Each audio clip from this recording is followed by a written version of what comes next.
Let me see. Oh. Julie? Getting some things together. Hey, Julie. Hi, it's a little hard to hear you. There's some background. Right. What about now? Yeah, I think that's better. Better? Okay. Yeah, we're doing some adjustments. Oh, okay. Rock is. Said I could speak to you today. Okay, just getting situated here. Okay. There. Yeah, got him a few seconds, like a minute or so. 44. How are you with timing? Yep. Good. I'm fine, thanks. Okay, all right. Hey. Yeah. Mic check, Mike. Stan. 1 2 1 2 1 2. Put on the headphones, Stan. Go ahead, mic check. Oh, we have My headphones. 3 4 3 4. Yeah. Got Mike. Go ahead, mic check. Got Mike. But we on? Yeah. Okay, that's what I'm saying. Once you hear it, Yeah. we are live and direct. Right. Okay. So we don't want to. Let's go to work. Let's do it. Do it. People, watch your headphones, turning into the microphone.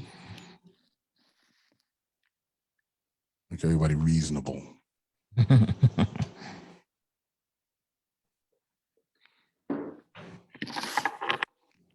Let's go to work.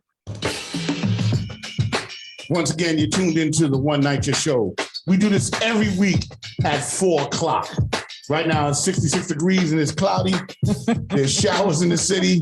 Yes, sir. Traffic is a little crazy out there on the Grand Central, y'all. When I was coming into work today, I was struggling to get in. Rock Logic, weather and traffic. So I'm giving you time to get into the chat room. Make sure you share. You should have either gotten your notifications or your notifications are coming up right now. Oh, we got a healthy show today. Rock Logic's in the building. Stan Moss is in the building. Yes, sir. Mike Jones is in the building. Saundrea Coleman's in the building. We all here. The One Night Your Family's in the house. Big shout out to everybody that tuned in to Boardwalk Global Media this week. We had a good show on The Real Discussion. We had a good show on Mi Gente Mi People. We had a good show with Maria Davis on Monday, so we moving. It's good to see y'all back. Did you get your peanuts that I left you? I got them right there. Okay. So I can eat them during the show. Oh, okay. And they are walnuts, my friend. They are walnuts. Yes, sure, indeed. sure. And we got a special guest in the house. But I'm not going to talk about that because my guest is big today. She's big. You understand what I'm saying? Word up. We got a lot going on. Yeah, come on now. 3-time what? Commissioner? What? Come on now. We got things going on here at the One Night Show. Since it's 2020, what? Word up.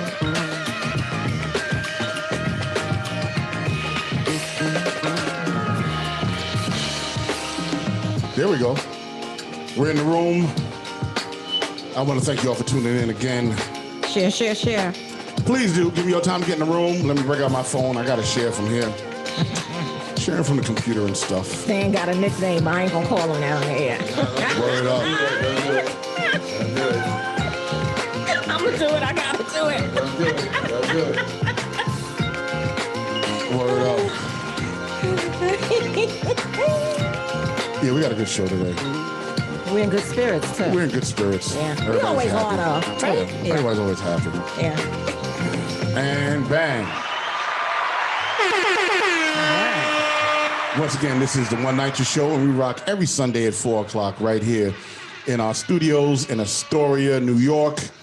And we got like a huge guest on today. I love this. I love when we have big guests. It's always a lot of fun. Big shout out to all you TA presidents and all you residents that tune in and everybody that's in the fight. Yeah. Right? Comrades. Everybody that's in the fight, all the comrades that are in the fight out here struggling against the Privatization. Privatization.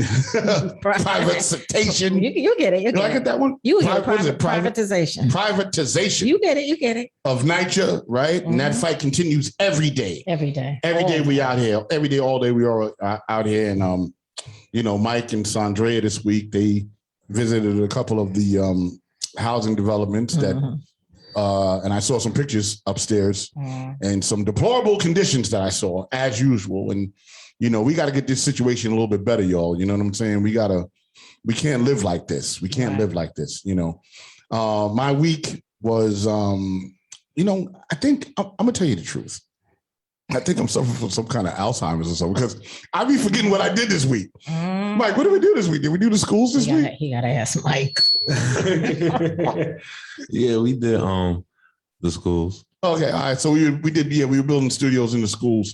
Big shout out to Farrell's Academy. We did that at the top of the week, and that's kind of been my week. I was a little busy, but I just don't remember how busy I was, so I'll just skip my part. All right. All right. Saundrea, how was your week? Well, back to you, Saundrea. That's why I note some stuff down so I don't forget. There ain't nothing wrong with that. Ain't nothing wrong. Getting up there in age. Yeah, well, no, and Stan got his book out. Not that he needs it, but anyway, yes. Greetings, all. I'm Saundrea Coleman.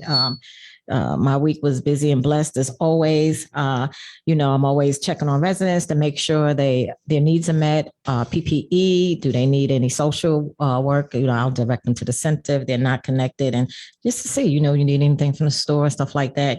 Just being present in the community. I'm going to jump right into Wednesday. Wednesday, I was at the membership meeting for the Isaacs Center that is on the campus of Isaac Houses. And I am, as I said last week, I will be doing bio writing.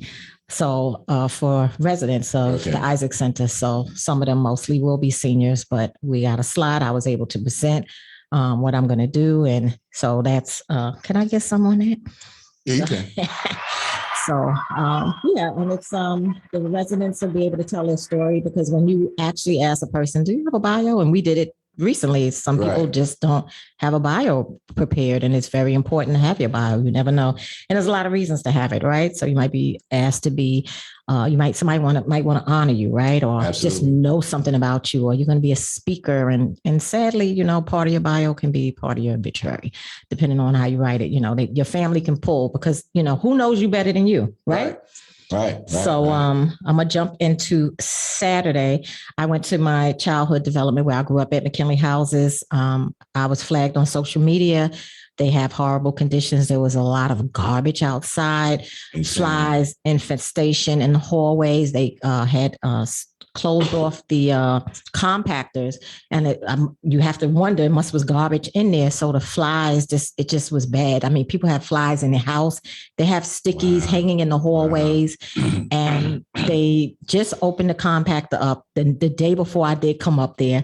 So, but when I got out there, I was able to survey. There's still a lot of trash outside and stuff like that. So that's really unacceptable, because that's a health hazard, I mean, just garbage bags, and it just looks bad up there. And they said they're not getting enough cleaning, like people are not cleaning. And McKinley Houses and Forest Houses, which live right side by side, has consolidated. So management and everything is in Forest Houses. Wow. So they feel they're not getting maintenance. Right. So, and that's insane. So, I'm on it. So we're on it. I'm on it. Yeah, we're going to get it done. Yeah, absolutely. I'm going to jump right into today. This morning, I was hanging out with Congresswoman Carolyn Maloney. I was in Queensbridge. I was in Queensbridge this morning with her, Stephanie, and some others. And, I'll talk a little bit offline about that. But it was, nice to hang out with her and just, do some things, walk around, meet some of the community. And Stephanie wants me to come back up. We did talk about you. And she was Stephanie like, Chauncey, Chauncey. And she was just saying, as a female, it's good for people to see female leadership. Right. And today marks day 445 for UES for BLM, the vigil at Carl Schultz Park. So, and that was my week snapped up. Okay. All right. Stan, jumping to you. Okay, I just want to give a big shout out to the residents of Ravenswood. We continue to have our community meetings there. We have 2 scheduled this week, one on Tuesday, one on Saturday. And it's interesting because one side of the development doesn't really interact with the other side. So within NYCHA, you have sometimes divisions within the development itself. So we're going to have the meeting on the other side of Ravenswood to get those folks involved in the fight against the blueprint and let the word get out. So I'm definitely happy about that. And ultimately, it's going to lead to us having meetings in the community center where both sides can come together and really get this fight. But we have about maybe 30 or 40 people that are showing up on a regular basis. Okay, good. So I'm really good to see that. That's a big turn. Yeah, they're handing out flyers themselves, which is really good, and they're taking up the fight themselves. So I'm really proud. You're creating leaders. Yeah, Give him some. He's creating I'm proud leaders. of these residents of Ravenswood. I also saw Andrew Yang now. Andrew Yang is coming out as independent. He has a forward party now.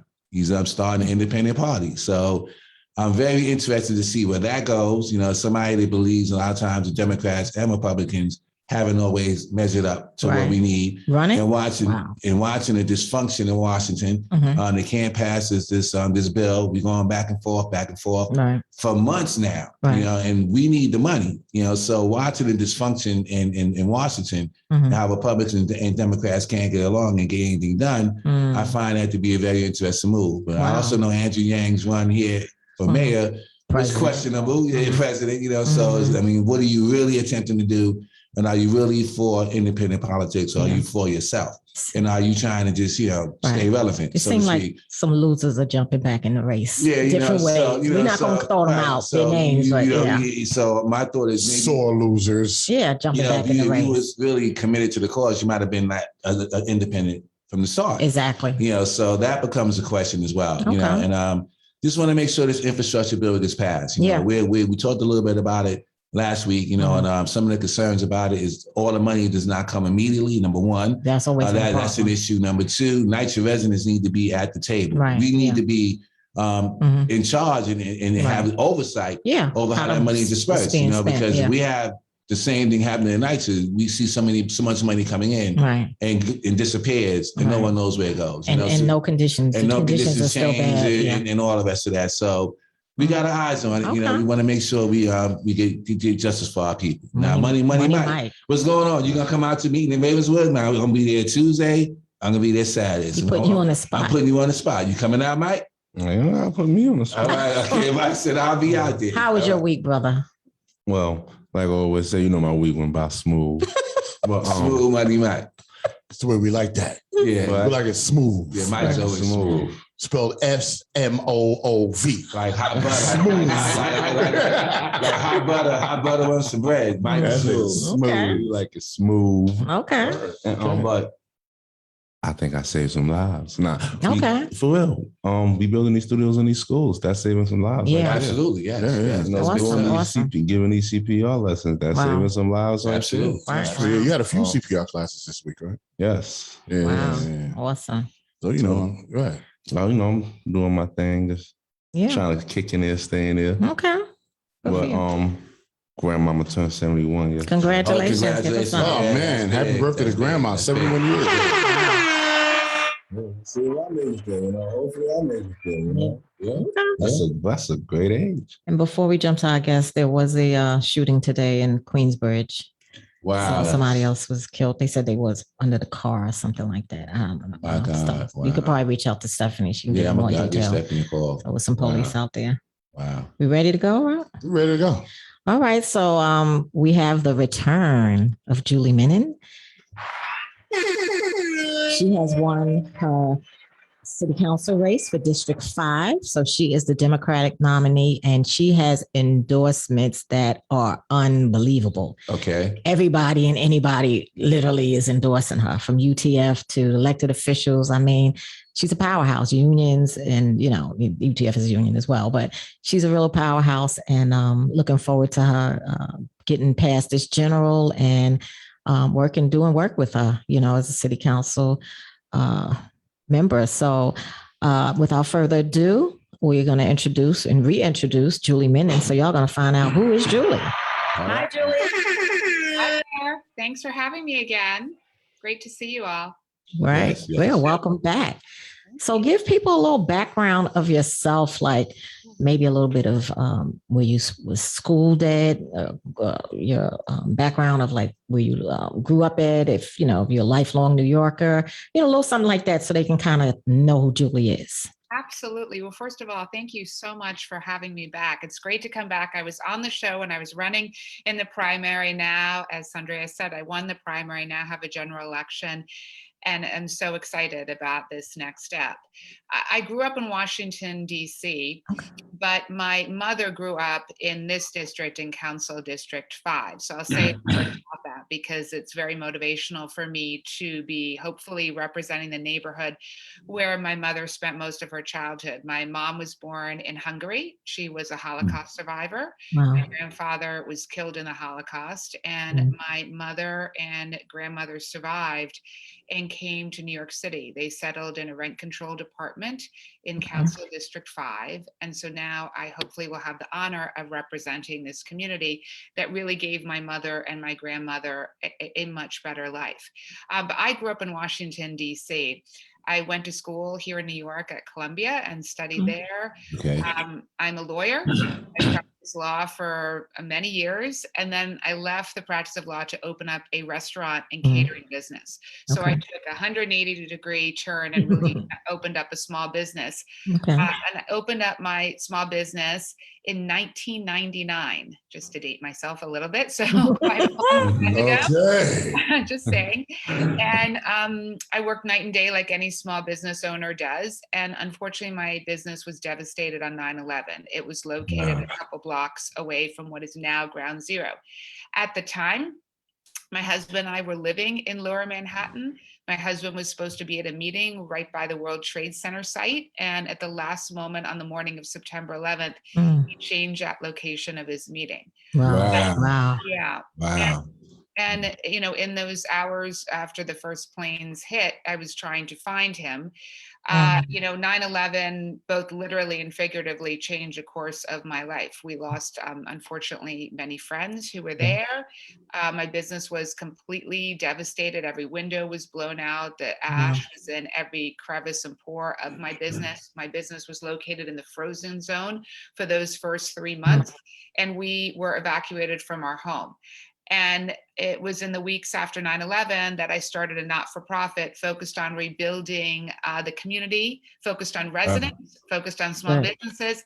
And that's what got me involved in public service in the first place. And then I ended up serving on the community board down there, chairing the community board for 7 years. And that's really what opened up my eyes to wanting to serve in this capacity. Awesome. Wow. That's a little bit how I started.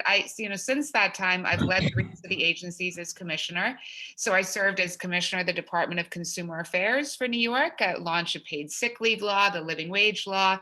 And I served as commissioner of media and entertainment, where we really focused on empowering women in particular and creating more economic opportunities for women. And then I served as the city's census director. Yeah. I'm thrilled that New York City was number 1 in the census. And so that's going to mean that we're going to have billions of dollars for housing. Yes, that deserves an applause. The horns too. Great on the census. So that's my story. Wow, that's very amazing. That's amazing. Very great background. Yeah.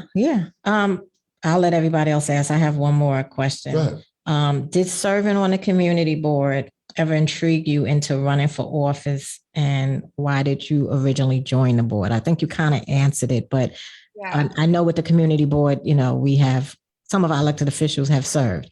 So as chair or co-chaired, you know, committees and stuff like that, because that is a stepping stone, a learning ground. But can you talk a little bit about that? And then absolutely. So look, I never thought I would ever run for office. If someone would have told me 20 years ago, you're going to run for office, I would have said, absolutely not. I will never run for office. But after 9/11, when my business was devastated and we were evacuated from our home and my community was completely destroyed, that's what got me involved in public service. I got appointed to Community Board 1, and then a couple members came to me and said, would you run to chair our board? And I thought, me? Really? Why? And then they convinced me to run, and I ended up doing it for 7 years. And you know, it was really a couple moments at Community Board 1 that made me realize I wanted to continue in a career in public office. There was one particular moment. There was a project that came before Community Board 1, the Islamic Cultural Center and Mosque. So this was a project where it was totally as of right. meaning the community board did not need to weigh in at all. The developer could have built the project. They wanted to build a mosque and an Islamic cultural center a few blocks away from ground zero. They came to me and said, would you support the project? I said, absolutely, I will support the project. This is really important. Everyone deserves to worship and have freedom of religion. Right.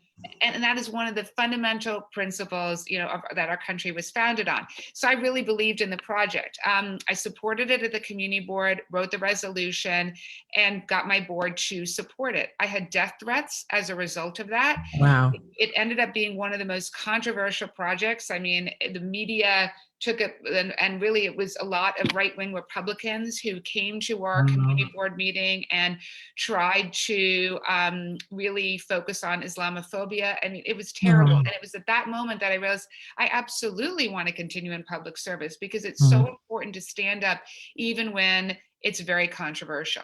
Right. Wow. Give us some. Absolutely. Go stand. You do know where the button is, right? Okay, but I don't want to block the camera. Like that. You had me in the seat last week. There you go. You're good. Yeah. So, Julie, right now we're in a big battle to make sure that NYCHA stays public, and that the blueprint is not passed, and that we don't pass these the housing stock over to private investors. So what is your view on the blueprint? Are you in support of it? Are you against it? And what are your thoughts on it? So I think one of the challenges in terms of the blueprint is sort of a lack of public engagement. And we've seen this happen on many, many issues where the city takes a position and yet there's not enough public engagement. And so I think particularly with the blueprint, as I'm speaking and have for many years talked to residents of NYCHA who have real concerns, they feel that their voices are not being heard on this. We now have an opportunity with a complete change in city government. We have a new mayor, 2/3 of the council is turning over. And so I think this is an opportunity really to re-engage. One of the things that I really want to focus on in terms of NYCHA is I feel the city has not done enough to create job training centers.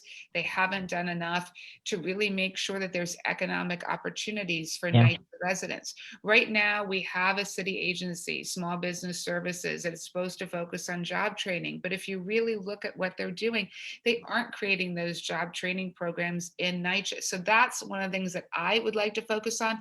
And I think regarding the blueprint with this sea change in city government, it's an opportunity now to reimagine and re-engage and make sure that NYCHA residents are really being involved and have a seat at the table in the future and direction of NYCHA. Wow.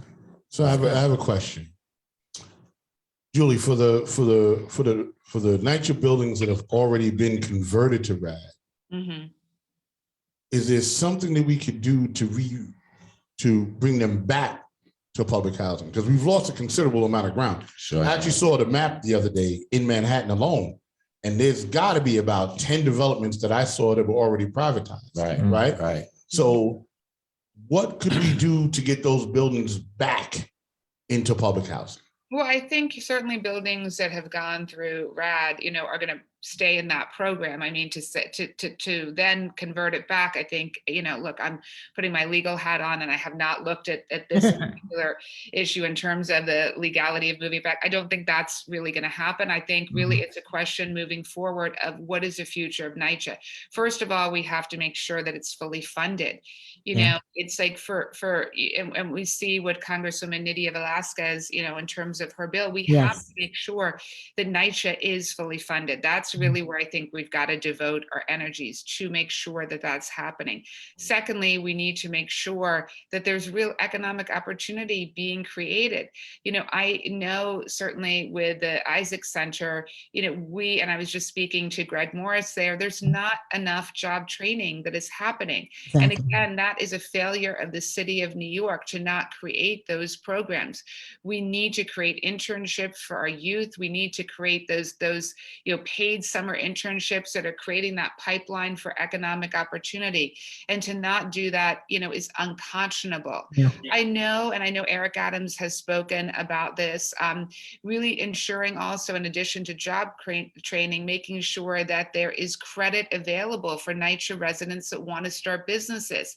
If we're not creating the economic opportunity for NYCHA residents, shame on us. We're then not creating a pipeline of of NYCHA residents being able to open up their own businesses. So I know this is something that our future mayor has spoken about, and I look forward to partnering with him on that. But we have to change the whole dynamic, and it starts with fully federally funding NYCHA, because as you know so well, it's been underfunded for so long, and we're not going to really be able to change this unless we get that funding. Wow. I want to just piggyback on something you mentioned about the Isaac Center and the training, since that's a campus that I live on. The Isaac Center is actually privatized. So my question to you, is that part of the reason why maybe the funding is not coming in there, because they're gearing a lot of their funding acts for seniors?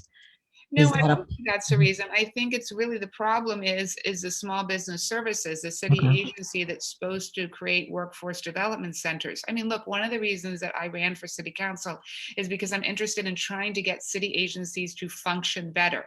One of the mandates of the city council is to perform oversight over all the city agencies. So I believe, having served as a commissioner of 3 different agencies, I looked up close and personal at what small business services is doing. And I don't think, with all due respect, that they're doing enough to create job opportunities for NYCHA residents. So I don't think it's really a fundamental flaw on behalf of that city agency. We need to hold their feet to the fire and ensure that they are creating more workforce development centers, and that those opportunities are going to NYCHA residents. And particularly for young people, we have got to create these opportunities for our young people. And that starts with paid summer internships. It starts with job training and opportunities. So from the youngest of ages, we're creating that economic opportunity for them.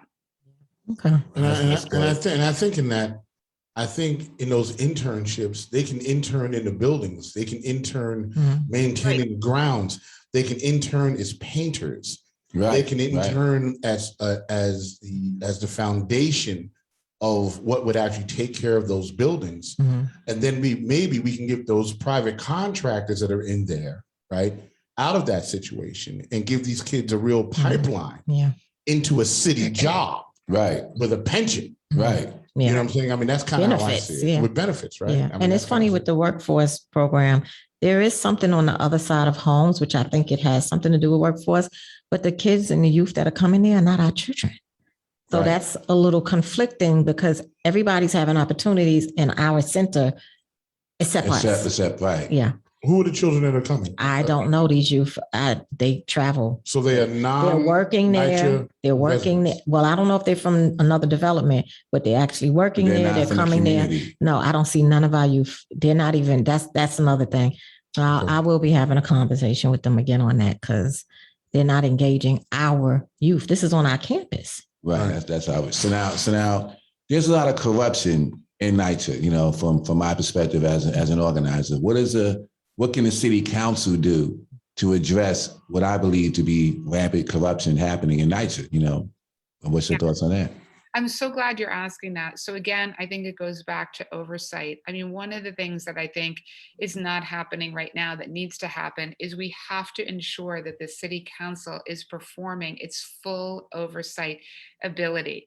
And so certainly there is a committee of oversight and investigation in the city council. It has subpoena power. It has the ability to really crack down on issues regarding corruption, fraud, abuse, and make sure that the city council is providing that oversight. That is mandated in the city charter for the council to provide oversight.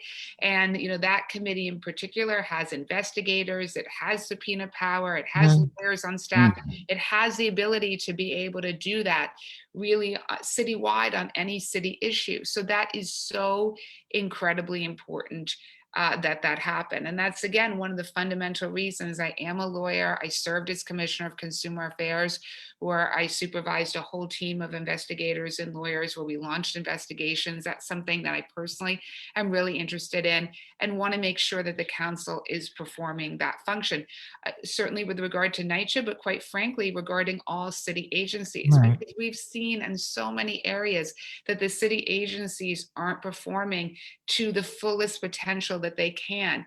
And so that's what I'm interested. It's not a question of grandstanding or shaming or anything like that. It's really just in the most basic ways trying to get these city agencies to be less dysfunctional and to really serve the interests of New Yorkers, and particularly New Yorkers who are most in need. Yeah, that's kind of, that's perfectly said, but we see that it's just not happening. Like there's a saying called the police can't police The police. right? So that's why they have a unit called IAB. And then if it's bigger, they'll go somewhere else. Even with NYCHA, with the former chair, with the lead poisoning, this woman was able to just resign. She didn't want to leave right away, but she was able to resign. And there was no accountability. And we just see administration after administration just run over NYCHA and not take care of the residents. I mean, there needs to be some accountability. Even some of the conditions are criminal, and that's what we would want to see. Somebody, some due process, somebody getting arrested for, the lack of care, the gross negligence, right, of the residents. Like, it's dangerous living in NYCHA. It really is. With the management office paying off contractors. Right. It's been a lot of things. Which was in the news. Yeah, it was in the news. Right. All these scandals that are happening. Right. The contractors actually paying off. Yeah. They're paying off the management, right? To get the bids and so forth and so on. Yeah. Julie, what I wanted to ask you is, and maybe you know, maybe you don't, but what has the city council, the present city council, done for NYCHA? Yeah, I mean, this is a great question. I mean, as I'm not in the city council now, I ran for city council. I'm excited to serve in the city council. I want a city council that is going to be far more active on NYCHA, that is really tracking everything from repairs, the lack of responsiveness on repairs time, that's focused on making sure that residents' issues are truly being heard. So I can assure you, we have an incredible new council that is coming in. I mean, I just want to tout this, there are 30 women that won their primaries. Out of 51 seats, most likely 30 are going to be held by women. This is incredible. And I mention this because you've got a lot of moms that won their seat. You've got a lot of women activists that are true advocates for their community. So while I can't, speak to you about what the council has done in the past, because I did not serve on the council, I can tell you what we will do in the future is that we are going to be incredibly, incredibly active. The majority of us, and I've had the honor and pleasure of working with many of these women before when I was running the census. Many of them were very active in making sure their communities were involved in the census. We're going to be a very active body. And I think for NYCHA residents, they're going to have a real seat at the table, because we're going to make sure that NYCHA residents have a seat at the table. So I can tell you what's going to happen moving forward.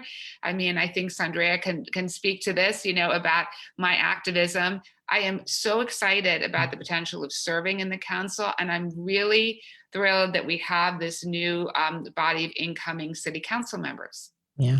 So let me ask, does the city council have the ability to provide funding for NYCHA? I believe I've heard that there's funding that the city council has had that they have not dispersed to NYCHA. So does the city council have the ability to provide funding for NYCHA, and tell us more about that? Yeah, so certainly the city council, the city budget, absolutely. And I think, our new incoming mayor, Eric Adams, has spoken about this, about allocating more funding to every single NYCHA development. And the city council will obviously be a big part of that, because the budget is negotiated between the mayor and the council. So yes, absolutely, we can do that. But we also, to be clear, need the federal government to make sure that the bill is passed that is really federally funding NYCHA, because the federal resources are obviously at a far greater level than the city can ever provide. So we need to make sure that both are happening. They're not mutually exclusive. We need both happening at the table. And again, going back to Congresswoman Nydia Velasquez, she has advocated so strongly for NYCHA, and we all need to now, support her work and her bill to make sure that moves forward. And it's going to take like every hand on deck to really solve this. Yeah. But I am excited about the fact that there is this new change in city leadership and really a whole new energy and direction that I think is going to come to the city. So I think that is the good news. One statement I just want to say, not a question. When funding does come into NYCHA or whatever it is, like allocated, they need to not do the 5-10 year thing. Right, Because it has to be immediate. Yeah, we have to, I always say we need immediate funds. So even Yeah. with the Nydia Velasquez bill, which I think is like, is it 40 or 40 Right, billion for right, NYCHA? right. Like that needs to be flushed in if that bill is ever passed. Anything that's coming in, because we do get funding and we do get billions of dollars, but it's over like a 10-year span. So, it doesn't help. Right. Go ahead. I'm sorry. I just want to address the chat room just to let you know. I always like to acknowledge people in the chat room. Big shout out to Janet Jackson. She's in the chat room. Hey, Big Janet. shout out to Nick Lopez. By the way, Janet said she loves the color of your hair. Thank you, dear. I seen that. Thank you. Big shout out to Joe Allen. All right. Big shout out to Marilyn Patterson is in the room. All right. Hey, Joe. Janet says, my son wants to start his own business. He has his OSHA already. Wow. Okay. Michael Lopez says, not only a lack of public trust, but a deliberate attempt to not allow a public trust committee.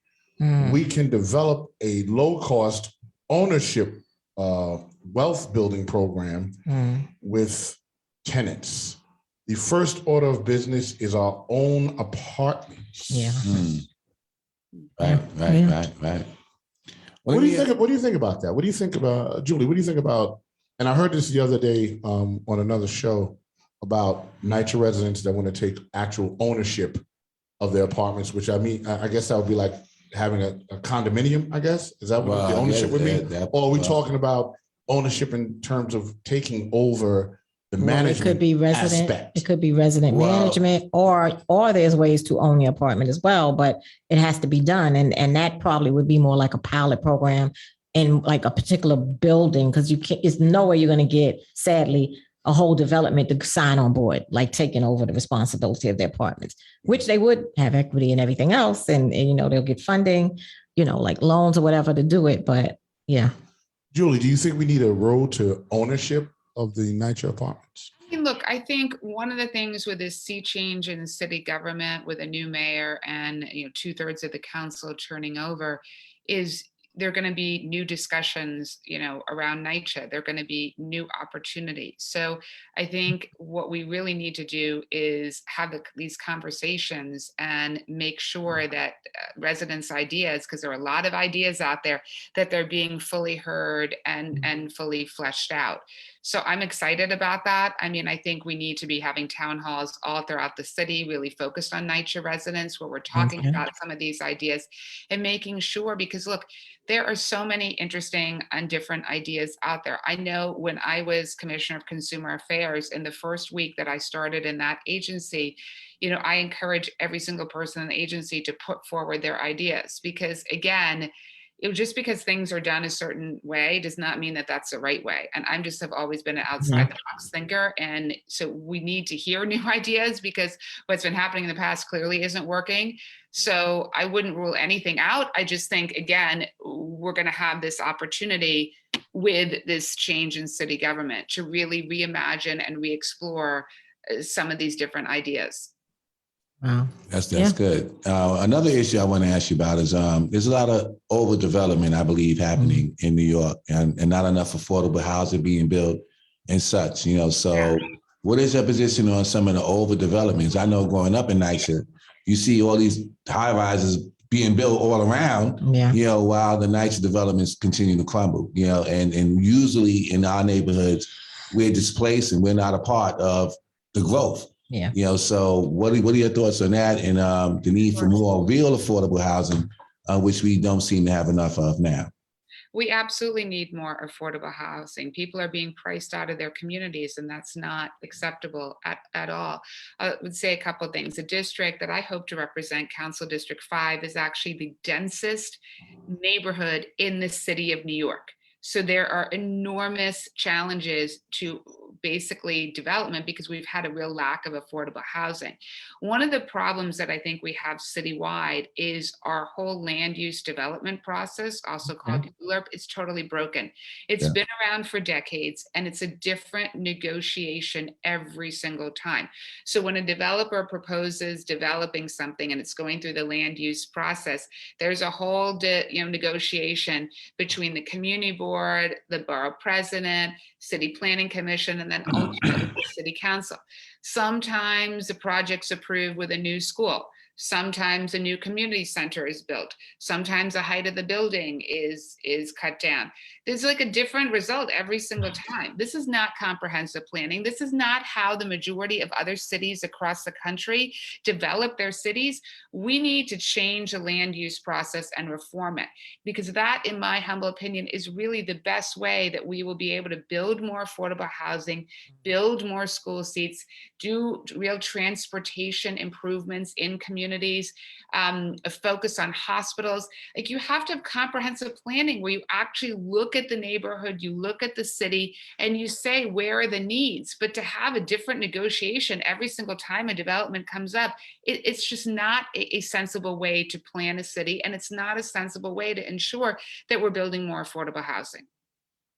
I want to switch gears a little bit here about something that also affects NYCHA, but it's a little bit different, right? Sure. What I've noticed is since I've been working in the schools, that in the poorer neighborhoods, the schools are terribly, terribly underfunded, right? You'll go in and you'll see these old computers, and although I'm not a socialist, but I believe that in terms of schools, there should be sort of a socialist attitude about it, that in the rich neighborhoods and the poor neighborhoods, they should all have the same level of education and access, right?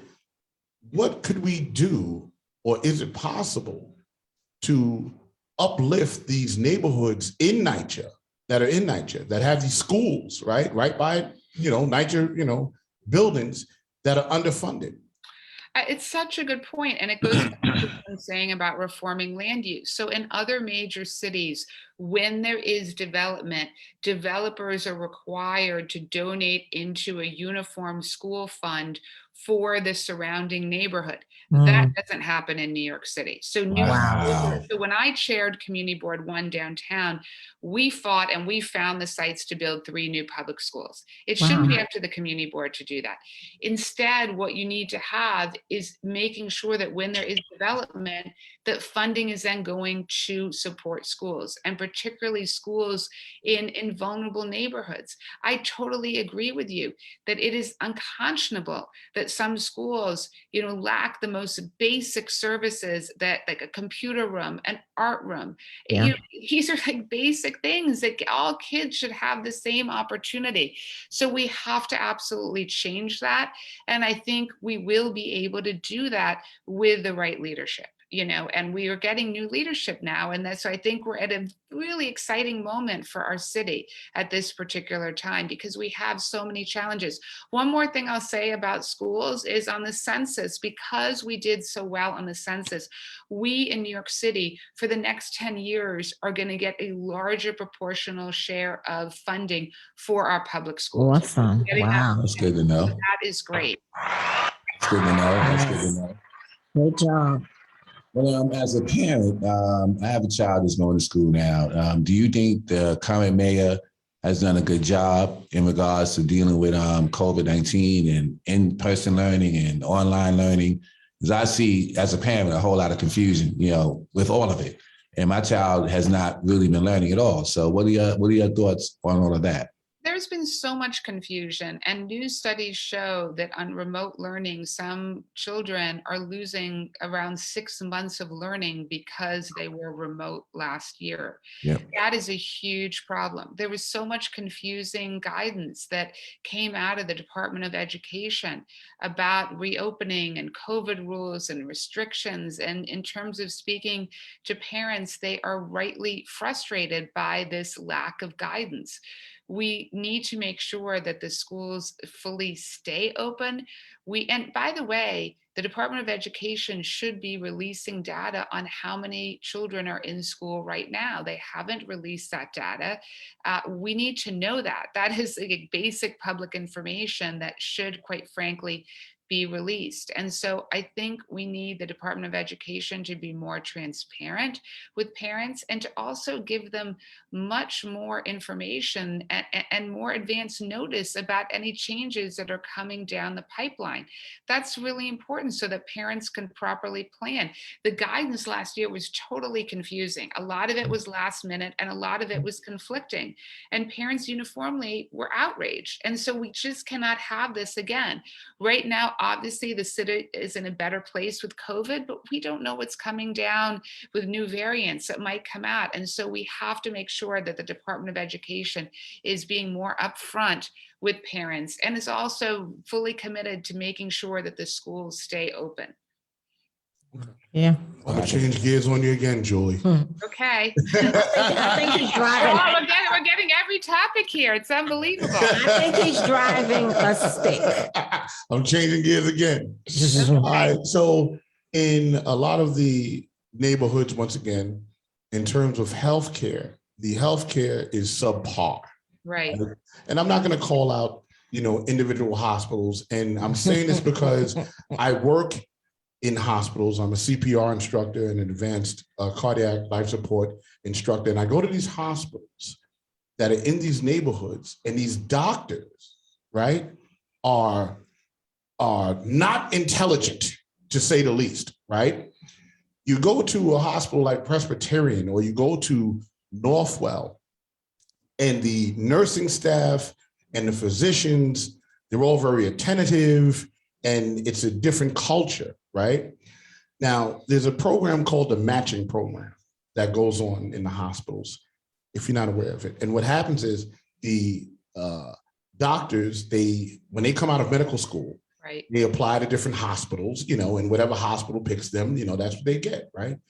The subpar doctors always seem to end up in our neighborhoods, right? So how do we fix that? Because that also should be a socialist kind of a vibe. You know what I'm saying? If healthcare is good on Broadway and 168th Street, then healthcare should be good on Atlantic Avenue and Albany.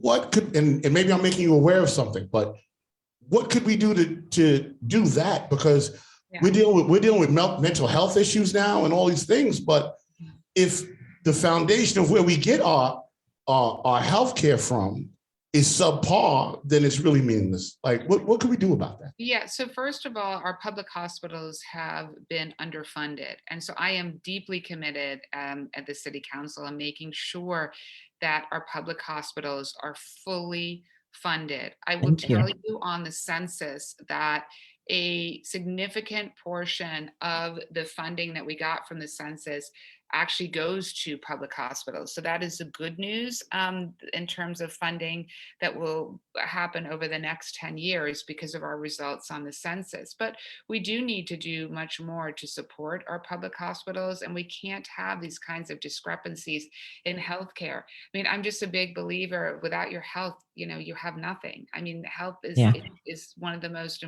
important things. And we can't have these kinds of disparities that are happening. And the disparities are happening. I mean, we saw it, in terms of COVID. We saw the results of COVID, in District 5, Council District 5, we saw the discrepancies north of 96th Street and south of 96th Street. That is unacceptable. You cannot have these discrepancies. And so we as a city need to do far better to be supporting healthcare in our public hospitals and making sure that they are not these discrepancies. Also, I would say, like in Council District 5, the childhood asthma rates north of 96th Street versus south of 96th Street, again, you see these discrepancies, not acceptable.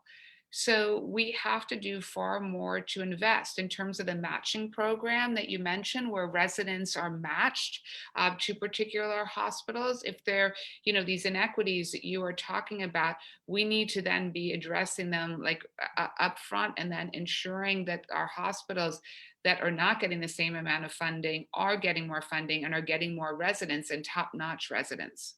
Wow. Yeah, I like that. And I have a question. I really like that. Just to continue on a little bit about the health, and then you can, thank you.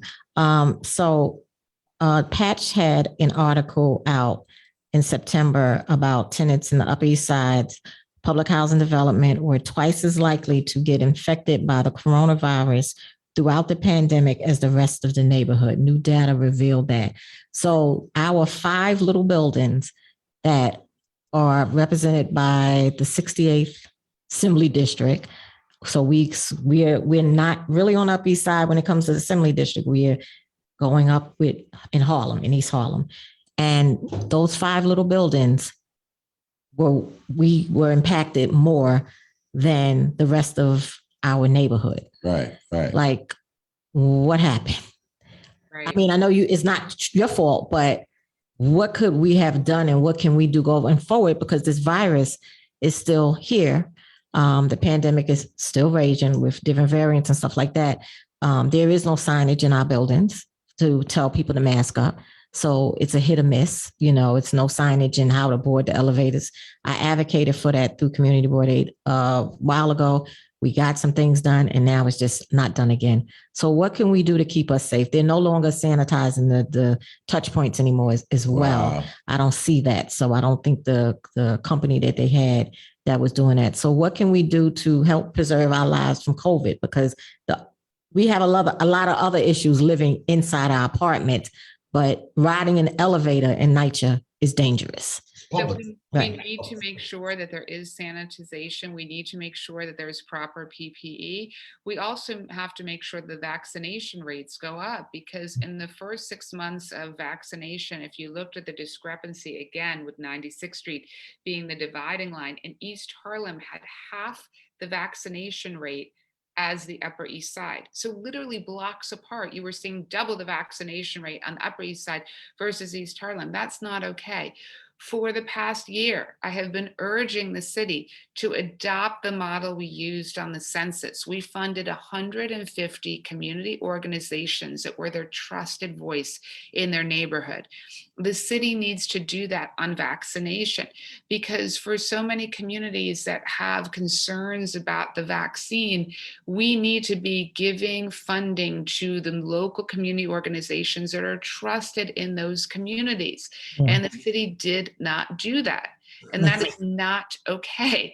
So we need to change that, because again, the best prevention against COVID is to get the vaccination rates up. That is the single best way to preserve it. And, unfortunately, not to sound overly pessimistic, but this is not going to be just a this year problem. COVID is going to be around for a long, long time. People don't stay masked up. We're going to be dealing with this every single year, where we're going to need to ensure that people are vaccinated. And so to me, the best way to do it, we had the same thing, by the way, on the census. We had many communities that were very distrustful of city government. Right. And want to fill out the census. So what did we do? We brought in the local community groups. We also partnered with 10,000 houses of worship who also were the trusted voice in their community. Again, that is what we need the city of New York to do. I worked with you, so yeah. So now you did. You were fantastic. So now gun violence is a major issue in NYCHA developments. And then you have some who say defund the police. You have some that say we need more police. What are your thoughts on that? Curbing the gun violence that's happening in NYCHA and around the city as a whole? As a whole, yeah. Yeah. So on gun violence, there is a lot that honestly we need to do. When I was Commissioner of Consumer Affairs, we cracked down on secondhand gun dealers, because the Department of Consumer Affairs actually licensed secondhand gun dealers. So we did a big investigation around that. We need to focus on gun buyback programs. So we need to be putting more resources into that. And there is so much that we need to be doing. I think the fact that now we do have new incoming city leadership coming in that is really focused on public safety. And, all the polling shows citywide that one of the number one issues that people are focused on is public safety. And so we're going to have to really focus on that. And I think, we're going to have to focus on making sure on gun violence that we're doing everything possible, using every tool in our toolbox to do that. And it's going to take a new approach and new leadership, quite frankly, to do that. And by the way, in terms of gun violence, it also relates to moving the city's small businesses forward, tourism forward for so many small businesses. And you can walk down any street in New York City and you see small businesses closed left and right. Yeah.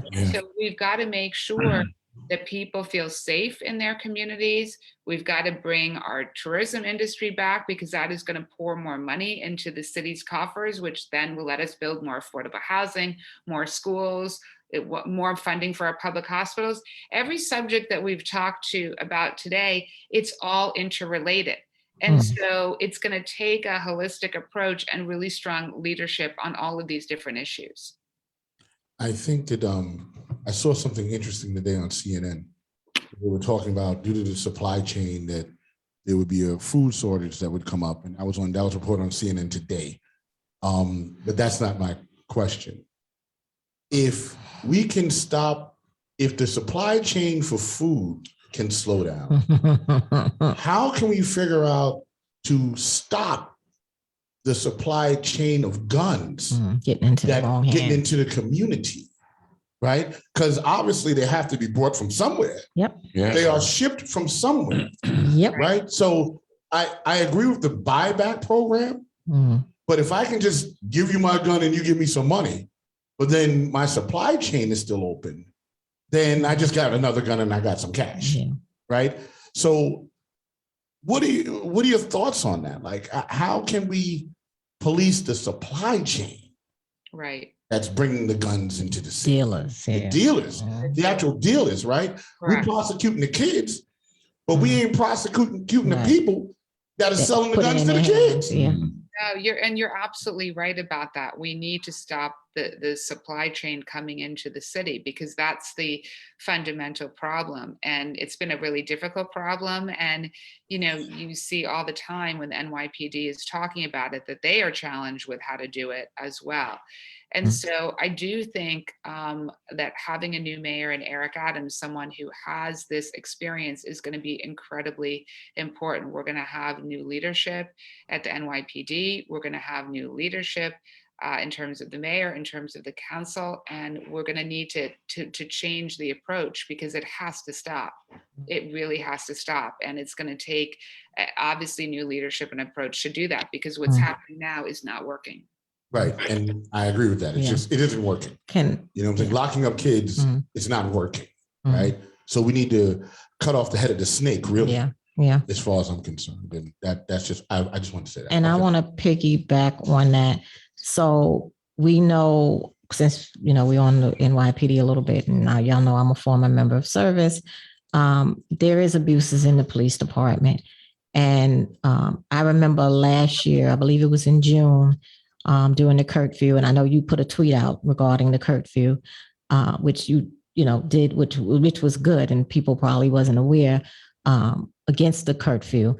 The kettling, there was kettling done in the Bronx, Mount Haven, and stuff like that. So those are abuses.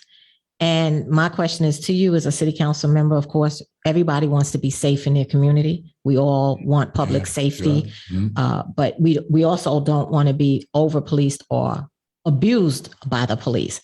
So I'm just want to ask, like, would you be able to, if you see something wrong or know about something wrong as a council member, will you be able to speak about it, speak out against it? I know you know the mayor, or could get to know him even better, but I know you know him. Like, just be a voice for the people, because it's definitely uncomfortable being a person of color, how we are policed. And I'm just being real. I worked in the agency. We are policed different. We even seen it during COVID in Carl Schutz Park, how people were able to be on the grass without masks on. And in Brooklyn, they were being, being treated hostile by law enforcement. So how can city council work on, holding them accountable? I know we had the qualified immunity has been abolished for the NYPD, but how can we go forward and make it everybody safe, everybody to feel safe by the police, as well as still have public safety, but not abuse people of color with impunity. This is so important. We can't have two systems of justice, and we have to have meaningful criminal justice reform. I just really believe that you can have public safety and have meaningful criminal justice reform. They're not at odds. And so it's going to be incredibly important to do that. I think one of the things, honestly, that we need to do is have a national registry. So for cops that have abused their power, there should be a national registry for that. It's an idea that has been talked about, but hasn't really happened. And so that's one way that we can do it. We also need to focus on the civilian complaint board, make sure that it's properly funded, properly resourced, so that if there are issues of abuse, they are fully being investigated and brought to justice. So those are some of the many things that we need to do. But of course, we have to make sure that there is meaningful criminal justice reform. I've served on the reform board of the Vera Institute of Justice that has done a lot of really innovative work on criminal justice reform. And so I do think that, in this next city council and with this new mayor, we are going to be able to get into those issues, and I look forward to working on them. Okay, Now, one of the big issues I know we're dealing with now is homelessness. Right. And that's become a big issue around NYCHA. A lot of NYCHA developments are being swamped with homeless folks who are being kind of kicked out of the hotels and just sent out into the street. So I think, in my opinion, the homeless system that we have now is broken. Seems not to be working. Seems not to be serving the homeless population or the communities that the hotels are in. So what are your thoughts about that? And what changes can we look forward to from city council to help with that problem? Yeah. So right now, there are 12 city agencies that are addressed with dealing with some aspect of homelessness. And these agencies are largely siloed. So we need to change that approach first and foremost. Secondly, we're spending approximately $3 billion a year on the shelter system. And very oftentimes for those that are experiencing homelessness that are on the streets, they don't want to go into the shelter system because they feel the shelters are dangerous.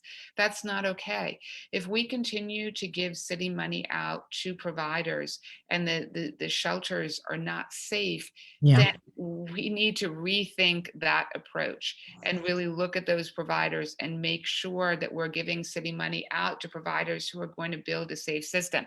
But most importantly, we need to build more long-term supportive housing, because at the end of the day, we don't want people living in shelters. We want to provide permanent, affordable, supportive housing with job training, with mental health services.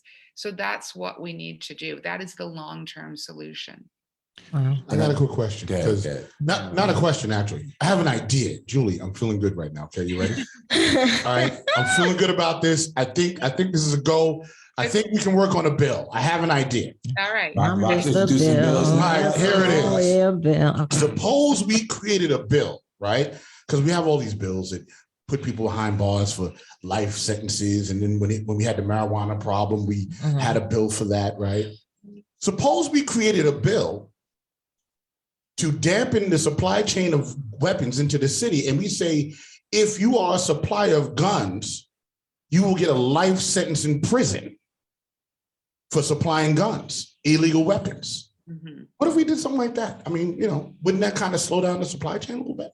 Yeah, I mean, look, there are a lot of laws on the books about guns and dealers. Like, I can tell you that it's been a historic problem on how to crack down on gun dealers. So I gave you the example, like when I was Commissioner of Consumer Affairs, our only jurisdiction there was on secondhand gun dealers.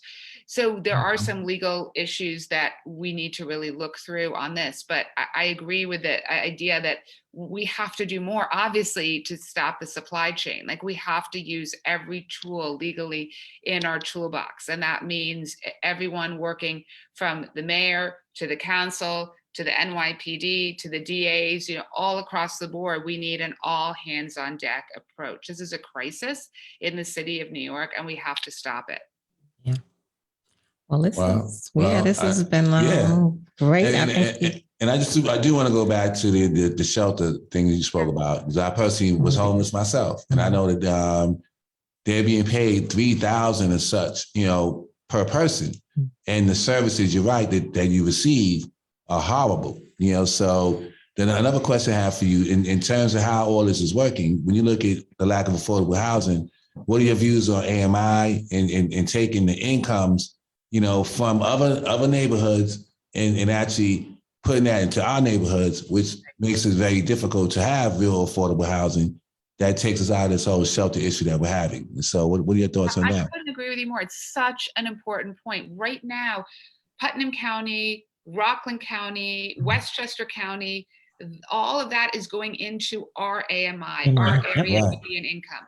It is a problem. Yes. We don't have a city AMI, all right? And that has to change. So we need everyone to be lobbying to change the formula so that we truly have a city AMI as opposed to Westchester and Rockland and Putnam County and all these suburban counties, being combined with New York City. Yeah. So I totally agree with that. I've been talking about it for a long time. I'm committed to reforming that. Awesome. Yeah. Ooh. I got to hit the room real quick, Julie. Before we go, Before we go. Okay. Emily Johnson says, all right, wow, there's a bunch. Okay. Michael Lopez says Metropolitan Hospital, no COVID patients as reported at CAB meeting 4 days ago. I'm just going to read it down. Emily Johnson says, I guess she's talking about the guns. Not only shipped, transported guns is big business. It must be stopped. Gun violence is even more active now than before. Yes, it is. Mike Lopez says all guns can be traced to the manufacturer, which is true. You have to focus on manufacturers and media profiting from inner city crimes. We are losing babies at birth while losing us by guns. It is a war. It is a war disguised as caring, but not investing in control. Who else we got? The United States needs to revamp across the board. Prison is not safe. Shelters are not safe. Streets are not safe. Homes are not safe. So safe. Somebody preaching. Yeah, somebody's going in. And they're right. And I just wanted to make you aware of some of the comments in the chat room. Yeah. Thank you. Julie, and I just want to say, I know we're at the hour. Yeah. And I've totally, I totally loved engaging with you in the conversation, in a very spirited conversation. And we kind of ran around the board, and I want to thank you for coming back onto the show. Thank you so much for having me. I really appreciate it. I love speaking with you about it. We covered so much ground. Thank you for the incredible questions. Yes, we did. Any closing remarks from you, Julie? No, I'm just excited. I have a general election, so don't want to take that for granted. I'm out campaigning every day. I have a Republican opponent. We have very different views, I will just say. So it's a clear choice for voters in the 5th district, but we want to make sure people vote. We can't be so complacent and taking it for granted. Every day when I'm out on the streets campaigning, people will say, oh, well, you won the primary. That's it. I said, no, this is a 2-step process. There's a general election, a very important general election, and we need people to vote. That's right. Early voting starts when? October 23rd. So 10 days of early voting. Okay. Or people, of course, can vote on November 2nd on election day or request an absentee ballot. So 3 different ways to vote. Awesome. Any closing remarks from you all? Well, I just like to say it's great to have you come back, and address tonight your audience that's listening. I liked a lot of the answers myself, so I'm glad you're in position because we need representation. We need to defeat the blueprint. We need leaders to speak out against that. So hopefully you'll be an ally for all of us as we continue this fight. Mike? Smooth Money Mike? Yes, good luck, and I'm here for you. Smooth Mike. Smooth. Thank you so much. Julie, as always, we communicate. See you soon. Bless you. And thank you for coming back out. Thank you so much, everyone. Yes, we are closing down this show. Yes. It was the return of Julie Menin, right? Who is Julie? They learned about you today. Thank you. One night to one people. We lifting off. One night to one people.